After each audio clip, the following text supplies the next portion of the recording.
समृद्धि से भरा रखें, आपका शुभ हो।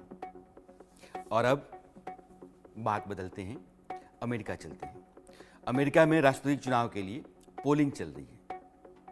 दो जो मेन कैंडिडेट्स हैं, डोनाल्ड ट्रंप और कमला हैरिस, इन दोनों का जीवन कैसा रहा है आपने दोनों के मुद्दे जाने होंगे, दोनों की पार्टियां जानी होंगी, दोनों किस तरीके से अपनी अपनी पार्टियों के जरिए राष्ट्रपति पद के उम्मीदवार तय किए गए और अमेरिका में राष्ट्रपति के चुनाव कैसे होते हैं, ये सब जाना होगा।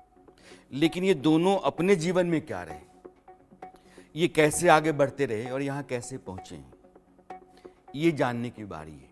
लेकिन ये बताने से पहले अमेरिका के कुछ राष्ट्रपतियों की कुछ खूबियाँ, या आप यूँ कहिए कि अनकही अनसुनी बातें, यानी कि कम जानी कम सुनी बातें आपसे साझा करना चाहता हूं। अमेरिका के जो बड़े प्रेसिडेंट हुए उनमें अब्राहम लिंकन का जिक्र होता है। अब्राहम लिंकन एक गरीब परिवार में पैदा हुए थे और वे अश्वेत थे। गरीबी की वजह से बेइंतहा मुश्किलों का सामना उनको करना पड़ा था, लेकिन वे पहले रिपब्लिकन थे जो अमेरिका के प्रेसिडेंट बने। यानी कि डोनाल्ड ट्रंप जिस पार्टी के उम्मीदवार हैं, उस पार्टी के पहले प्रेसिडेंट आप थे। कभी बाढ़ के लिए रेलिंग काटने का काम करते थे। ये अमेरिका के प्रेसिडेंट लिंकन की, और अब्राहम लिंकन की जो लंबाई थी वो 6 फीट 4 इंच के आसपास थी, इसलिए उनको अब तक का सबसे लंबा अमेरिकी राष्ट्रपति माना जाता है। 1865 में जब उनकी हत्या हुई, गोली से 2 प्रेसिडेंट वहां मारे गए अपने कार्यकाल के दौरान, कैनेडी और लिंकन, अब्राहम लिंकन। तो अपनी मौत से कुछ घंटों पहले ही उन्होंने सीक्रेट सर्विस का गठन किया था, जिसको आप CIA कहते हैं, जो अमेरिका की खुफिया एजेंसी है। जो अमेरिका के 17वें राष्ट्रपति थे, एंड्रू जॉनसन, वो राष्ट्रपति बनने से पहले एक दर्जी थे। एंड्रू जॉनसन के बाद अमेरिका के जो प्रेसिडेंट हुए 18वें, वो यूलिसिस एस ग्रांट। उन्हें वॉशिंगटन DC की एक सड़क पर बग्गी को बहुत तेज चलाने के चलते $20 की पेनल्टी देनी पड़ी थी। जो 33वें राष्ट्रपति हुए, हैरी ट्रूमैन, एक बिसाती थे, तो मर्दों के कपड़े जो बनाते हैं और खास तौर पर टोपियां बेचा करते थे। 1901 में थियोडोर रूजवेल्ट, एक बड़ा नाम है अमेरिकी राष्ट्रपति का, रूजवेल्ट के नाम से एक पूरी वॉरशिप है US नेवी की। रूजवेल्ट के सत्ता में आने से पहले व्हाइट हाउस, जो राष्ट्रपति का भवन है, उसको व्हाइट हाउस नहीं कहा जाता था। लोग इस बिल्डिंग को प्रेसिडेंट पैलेस कहते थे या प्रेसिडेंट हाउस, एग्जीक्यूटिव मेंशन भी कहा जाता था। लेकिन रूजवेल्ट ने आधिकारिक तौर पर इसे व्हाइट हाउस का नाम दिया और तब से वो व्हाइट हाउस कहा जाता है। अमेरिका के जो पहले राष्ट्रपति थे, जॉर्ज वॉशिंगटन, जो अमेरिका का कैपिटल है, राजधानी उसकी जो है वॉशिंगटन DC, वो पहले राष्ट्रपति वॉशिंगटन के नाम पर है। वो प्रेसिडेंट जिस भवन में रहता है, व्हाइट हाउस, जिसका जिक्र भी मैंने किया, इसमें 132 कमरे हैं, 32 बाथरूम हैं, मूवी थिएटर है, 412 दरवाजे हैं, जाहिर के बहुत विशाल और भव्य है। और जॉर्ज वॉशिंगटन जो पहले प्रेसिडेंट थे, उन्होंने ही 1792 यानी 1792 में राष्ट्रपति निवास की इमारत बनवाने की योजना बनाई, और जेम्स होवन नाम के एक आर्किटेक्ट थे, उनको चुना गया कि आप डिजाइन कीजिए। लेकिन जॉर्ज वॉशिंगटन उस बिल्डिंग में रह नहीं पाए, रहने का मौका नहीं मिला, क्योंकि बिल्डिंग बाद में बनी, प्रेसिडेंट से पहले हट गए। तो जॉन एडम्स व्हाइट हाउस में रहने वाले पहले राष्ट्रपति थे। जॉन एडम्स को आप पहले प्रेसिडेंट के तौर पर याद कीजिएगा, और आज की तारीख में जो बाइडेन है। अब यह सिलसिला आगे जब जाएगा तो कौन, ट्रंप या कमला हैरिस? अब इन दोनों की कहानी जानना बहुत जरूरी है।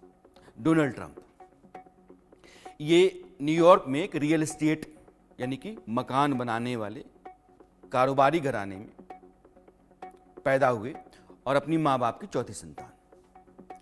1968 में पेंसिल्वेनिया यूनिवर्सिटी के वॉर्टन स्कूल से इकोनॉमिक्स में ग्रेजुएशन किया और ग्रेजुएशन करने के बाद जो पिता का कारोबार था रियल एस्टेट का, उसमें वो आ गए, यानी कि पिता का हाथ बटाने लगे। ट्रंप ने अपने पिता के साथ मिलकर कई प्रोजेक्ट्स किए और अपने नाम को अपनी कामयाबियों के जरिए एक ब्रांड के तौर पर स्टैब्लिश किया। 2000 में ट्रंप को द अप्रेंटिस नाम के टीवी शो में बड़ी पहचान मिली। शो के होस्ट के तौर पर ट्रंप को लोकप्रियता मिली। आप यूं कहिए कि पूरे अमेरिका में ट्रंप को लोगों ने उसी शो के जरिए जानना शुरू किया। उन्होंने जो अपना व्यापारिक कौशल है उसको साबित किया। अब सवाल ये कि राजनीति में एंट्री कैसे हुई? तो 1980 का साल, ट्रंप ने राजनीति में दिलचस्पी दिखानी शुरू की। क्योंकि रियल एस्टेट था, पैसा था, टीवी शो से पहचान मिल गई थी। तो अब जब पैसा हो जाए, पहचान हो जाए, तो आदमी क्या कहता है कि पॉलिटिक्स, राजनीति में हाथ आजमाते हैं। तो ट्रंप ने राजनीति में हाथ आजमाया और 2015 में रिपब्लिकन पार्टी के प्रेसिडेंट के कैंडिडेट के तौर पर वो मैदान में आ गए। उनका जो कैंपेन था उसको बहुत ही अग्रेसिव माना गया। वो एग्रेसिव कैंपेन करते हैं, आज भी कर रहे हैं, लेकिन समर्थन मिला। 2016 में राष्ट्रपति चुनाव में ट्रंप ने डेमोक्रेटिक पार्टी की तरफ से हिलरी क्लिंटन जो कैंडिडेट थी उनको हराया और राष्ट्रपति बने। यानी कि दुनिया का जो सबसे ताकतवर व्यक्ति होता है, अमेरिका का राष्ट्रपति, उस व्यक्ति के रूप में अपनी पहचान डोनाल्ड ट्रंप ने दुनिया में बनाई। और यही ट्रंप के राजनीतिक जीवन की बड़ी कामयाबी आती है। दूसरी बार वो फिर पार्टी के कैंडिडेट बने। 2020 के राष्ट्रपति चुनाव में बाइडेन के सामने थे। तो बाइडेन रिपब्लिकन पार्टी के डोनाल्ड ट्रंप के मुकाबले में भारी पड़े। बाइडेन को जीत मिली और डोनाल्ड ट्रंप हारे। चुनाव नतीजों को डोनाल्ड ट्रंप चुनौती दी और चुनाव में धोखाधड़ी के आरोप लगाए और वो साबित नहीं हुए। लेकिन आपको याद होगा कि जब सत्ता परिवर्तन हो गया तो 6 जनवरी 2021 की तारीख होगी। कैपिटल हिल के ऊपर डोनाल्ड ट्रंप के समर्थकों ने हमला किया था। उस हमले की तस्वीरें दुनिया में देखी गईं और अमेरिका के लोकतंत्र पर एक बड़ा सवाल खड़ा किया गया। हमले के बाद ट्रंप का जो पॉलिटिकल करियर है वो माना गया कि लगभग खत्म हो गया है। जो उनके डोनर्स थे और सपोर्टर्स थे, उन्होंने ये तय कर लिया कि अब कभी भी हम डोनाल्ड ट्रंप का समर्थन नहीं करेंगे। यहां तक कि उनके सबसे जो नजदीकी सहयोगी थे, उन्होंने भी पब्लिकली कहा कि हम समर्थन नहीं करेंगे। 2022 के चुनाव में रिपब्लिकन की जो खराब स्थिति थी, उसके लिए डोनाल्ड ट्रंप को दोषी बनाया गया। लेकिन इस बार जब चुनाव हो रहे हैं तो डोनाल्ड ट्रंप ने राष्ट्रपति पद के लिए अपनी दावेदारी की घोषणा की और एक बार फिर वो पार्टी की तरफ से प्रेसिडेंशियल कैंडिडेट बना दिए गए। ये अपने आप में बहुत बड़ी कामयाबी है कि एक आदमी अमेरिका जैसे देश में इतनी कंट्रोवर्सी से होकर के आता है, जिसका अपना निजी जीवन भी बहुत सारी कंट्रोवर्सी से भरा हुआ है, वो फिर से कैंडिडेट बन जाता है प्रेसिडेंट के चुनाव के लिए। डोनाल्ड ट्रंप का जो निजी जीवन है, 3 शादियां हैं। उनकी पहली पत्नी इवाना ट्रंप, दूसरा मार्ला मेपल्स विवाह जो किया, और आज की तारीख में मेलानिया ट्रंप। 5 बच्चे, Donald Junior, Ivanka, Eric, Tiffany और बैरन, सबके साथ अब ट्रंप लगा दीजिए। तो इतनी कंट्रोवर्सी में रहने वाला व्यक्ति डोनाल्ड ट्रंप रिपब्लिकन पार्टी की तरफ से कैंडिडेट हैं और वो अग्रेसिव कैंपेन कर रहे हैं, इस बात का दावा कर रहे हैं कि मैं यह चुनाव जीतने जा रहा हूं। वो क्या लोगों के बीच में कह रहे हैं, आप ये सुनिए, फिर कमला हैरिस की जिंदगी में चलते हैं। And as your president, I will fight for you every single day with every breath in my body.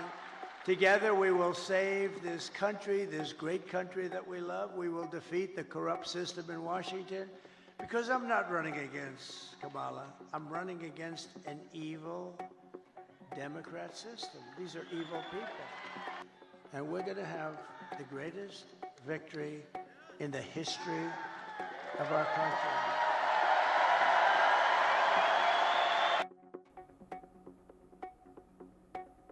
अब बात कमला हैरिस की कर लेते हैं।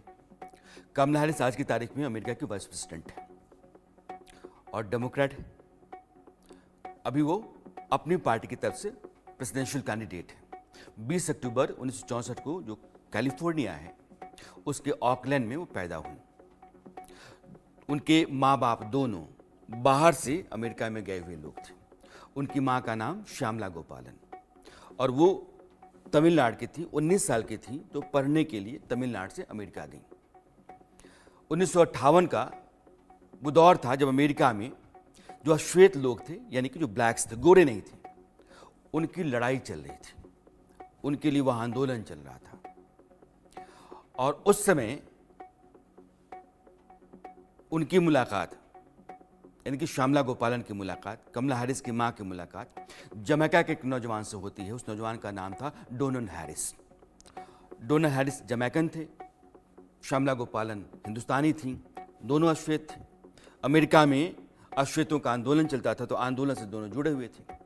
दोनों में नज़दीकियाँ बढ़ी, प्रेम पनपा और उनकी जो समानताएं थीं उन समानताओं ने दोनों को करीब लाया। प्यार हुआ। रंगभेद के खिलाफ एक साथ प्रदर्शन करने के चलते एक मिशन मिला था। श्यामला का प्लान था कि वो पढ़ाई करके घर लौटेंगी, लेकिन ऐसा हुआ नहीं। प्यार ने श्यामला को अमेरिका में जकड़ के रख लिया और दोनों ने 1963 में शादी कर ली। कमला श्यामला और डोनाल्ड की पहली संतान है। उनके जन्म के 3 साल बाद उनकी बहन माया पैदा हुई। कमला हैरिस वकील हैं, जानी मानी वकील हैं। उन्होंने पढ़ाई जो किशोरावस्था की है वो कनाडा में की और फिर बाद में अमेरिका लौटी। वकालत की पढ़ाई की। वकालत की पढ़ाई इसलिए कि इंसान, खासकर महिलाओं के हक के लिए, अश्वेतों के हक के लिए वो लड़ सकें। उनके अपने प्रेम संबंध भी थे, जिन प्रेम संबंधों को लेकर के बार बार वो चर्चा में आती रही। आज की तारीख में अपने 2 सौतेले बच्चों की माँ हैं और इसके चलते भी वो कई बार विवादों में उनको खींचा जाता रहा। प्रेम संबंधों और सौतेली माँ होने के कारण उनके जो पॉलिटिकल ओपोनेंट्स रहे उन्होंने उनको बार बार विवाद में खींचने की कोशिश की, लेकिन कमला लगातार अपने रास्ते पर चलती रहीं। उनका मकसद पॉलिटिक्स था। पॉलिटिक्स में उन्होंने अपने आप को आगे बढ़ाने में पूरी ताकत लगाई और आज की तारीख में वो अमेरिका में दूसरी सबसे शक्तिशाली महिला हैं, यानी कि व्यक्ति हैं, क्योंकि वाइस प्रेसिडेंट हैं और बहुत संभव है कि वो राष्ट्रपति हो सकती हैं। अब मेरे 2 मेहमान हैं। इन मेहमानों के पास भी अपनी अपनी कहानियाँ हैं, तो इन कहानियों को जानने से पहले कमला हैरिस जो कुछ भी कहती रही हैं अपने लोगों को, अमेरिका के लोगों को, वो सुना देता हूँ। In one of the most consequential elections of our lifetime, and we have momentum. It is on our side. Can you feel it?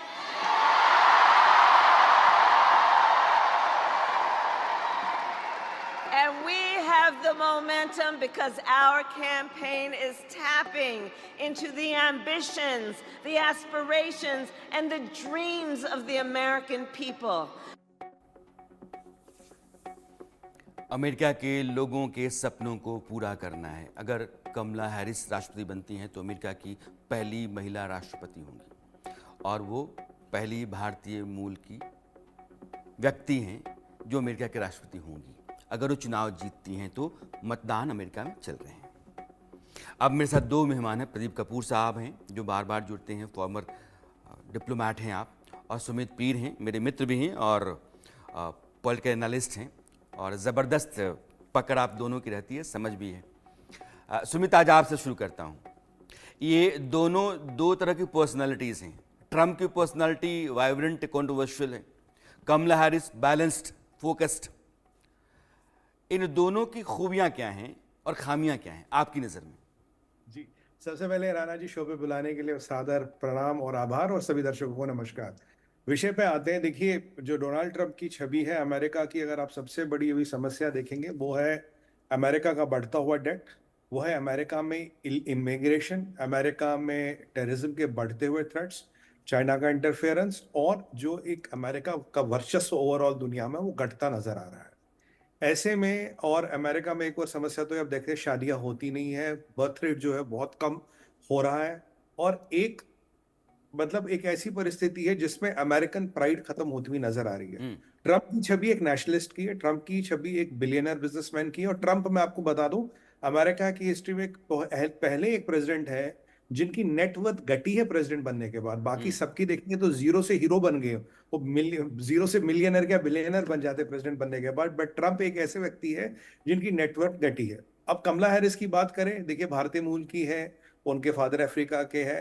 अगर मैं, जो मेरा आंकलन है और जो लोग काफी मानते हैं, कमला हैरिस का आने का मतलब है ओबामा 4.0। मतलब ओबामा 3.0 तो जो बाइडेन में चल रहा था, ओबामा 4.0। यहाँ का सूत्रधार, यहाँ का जो बंदा जो सत्ता चलाएगा, हुकूमत चलाएगा राणा जी, वो है बराक हुसैन ओबामा। और ओबामा जब तक रहेगा, मुसलमान देशों के इंटरेस्ट, डीप स्टेट के इंटरेस्ट, आर्म्स लॉबी के इंटरेस्ट, गन लॉबी के इंटरेस्ट, और वो जो एक ल्यूक वार्म पॉलिसी है, ना इधर ना उधर। और मैं आपको याद दिला दूं राणा जी, सबसे इंपॉर्टेंट चीज है, ओबामा से पहले आप देखिए चाइना के इकोनॉमिक नंबर्स क्या था। ओबामा और जो बाइडेन के 8 साल के पहले चाइना के इकोनॉमिक नंबर्स क्या थे। जब ओबामा गया, चाइना के इकोनॉमिक नंबर्स और वर्चस्व कितना बड़ा। China is the factory of the world. China में जाके जाओ, चाइना से अपनी सप्लाई चेन्स में लाओ, चाइना को टेक्नोलॉजी देना, चाइना को खड़ा करना, जो अमेरिका के लिए सबसे बड़ी गले की हड्डी बन गया है, वो किया था बरकत हुसैन ओबामा ने। असली नाम उसका बरकत हुसैन ओबामा, लोग जानते नहीं होंगे, बैराक तो कहते हैं। और दूसरी बात मैं आपको यहाँ बता दूं, ओबामा पहले एक ऐसे अमेरिकन राष्ट्रपति रहे जिन्होंने, जब वो पहली बार टर्की गए तो अस्सलाम वालेकुम बोला था। 3 बार ओसामा अमेरिका के रडार में तो उसे मारने की इजाजत नहीं दी जब तक चुनाव नहीं आया। और उनकी खास बंदी सुजैर राइस को पीछे जो बाइडेन ने व्हाइट हाउस आने से मना करवा दिया था। उसके रिकॉर्ड निकाले गए कि ये ऐसा फ्लिप फ्लॉप क्यों होता था।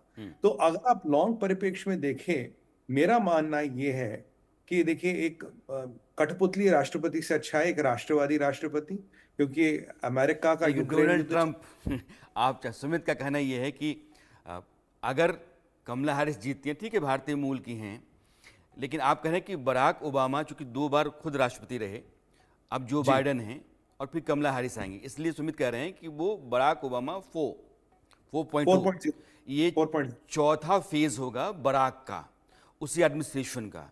तो वो हिंदुस्तान के लिए उतना बेहतर नहीं रहेगा, बल्कि अगर डोनाल्ड ट्रंप आते हैं तो रहेगा। प्रदीप कपूर साहब, आपकी राय?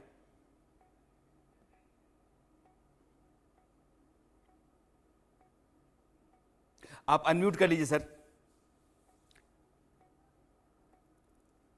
हाँ जी, थैंक यू राणा यशवंत जी। तो पहली बात जो मैं कहना चाहूंगा कि आपने जो वर्णन किया था पूर्व राष्ट्रपतियों के बारे में और सारे जो हिस्ट्री के बारे में और डोनाल्ड ट्रंप के बारे में और कमला हैरिस के बारे में, बहुत ही सुंदर था, अति सुंदर था, और हमें भी बहुत कुछ सीखने को मिला, हमें भी बहुत अच्छा लगा। और मैं सहमत हूँ आपकी बातों से। और जो सुमित पीर भी कह रहे हैं, वो भी बहुत डीप पॉइंट्स बता रहे हैं, बहुत इंपॉर्टेंट पॉइंट्स बता रहे हैं, जिसका प्रभाव ना केवल अमेरिका पे पड़ेगा, बट अमेरिका इंडिया रिलेशंस पे पड़ेगा और दुनिया पे पड़ेगा। तो बराक ओबामा जो है, उनका ओरिजिनल नाम होता था बरकत हुसैन ओबामा। तो बरकत से वो बराक बना, बिकॉज बरकत उनके लिए इतना इजी नहीं था प्रोनाउंस करना। दूसरा, जो चीन ने ट्रीटमेंट किया अमेरिका के साथ, जब बराक हुसैन ओबामा प्रेसिडेंट रहे, राष्ट्रपति रहे, तो हमें जो स्टेट डिपार्टमेंट के जो अफसराना हैं, उन्होंने जो कहानियां बताई कि बहुत बुरी तरह पेश आए, बहुत उसको इंसल्ट किया गया। तो पहले टर्म में वो इंसल्ट पूरा अमेरिका, पूरा state department, foreign office, diplomacy, national security advisers office, military, सारा वो चुपचाप उसको सहते रहे।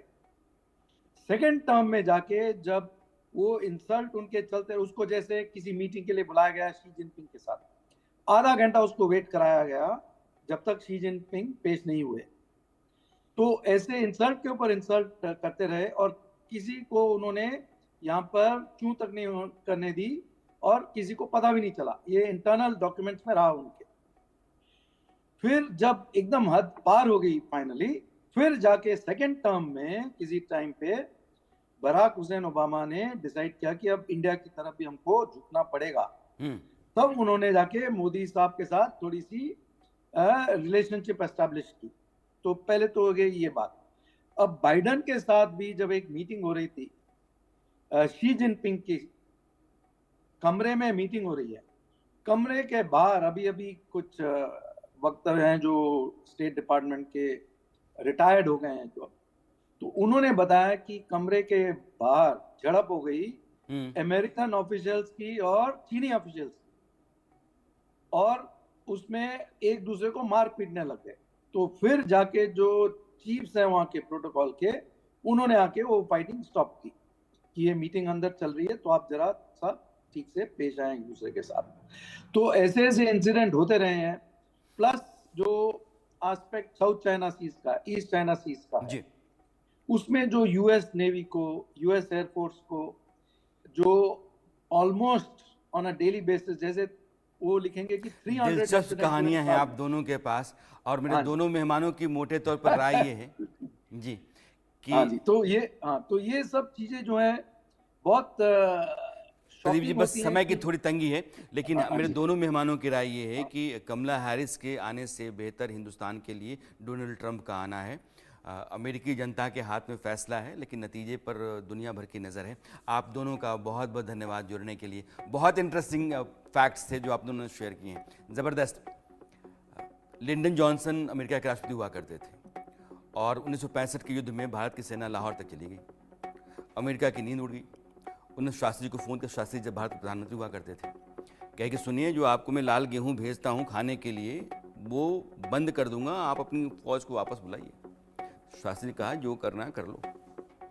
उन्होंने एक दिन का उपवास रखना शुरू किया, रामलीला मैदान में बड़ी रैली की और खुद से उन्होंने कहा कि एक दिन उपवास देश करेगा, यह जो अन्न की कमी हम भर लेंगे, लेकिन हिंदुस्तान की फौज अपनी ताकत के साथ जहाँ है वहाँ रहेगी। बाद में पाकिस्तान को समझौता करना पड़ा। तो अमेरिकी राष्ट्रपति चुनाव को लेकर के जो आज की कहानियाँ थीं और राष्ट्रपतियों के बारे में जो दिलचस्प किस्से थे, वो हमने आज आपको बताए। अब वक्त हो चला आपसे विदा लेने का, तो असत में आज इतना ही। ब्रेक के उस पार इंडिया न्यूज़ पर खबरों का सिलसिला जारी रहे। आप बने रहिए। नमस्कार। वो आधा हिस्सा जिसके बगैर सच पूरा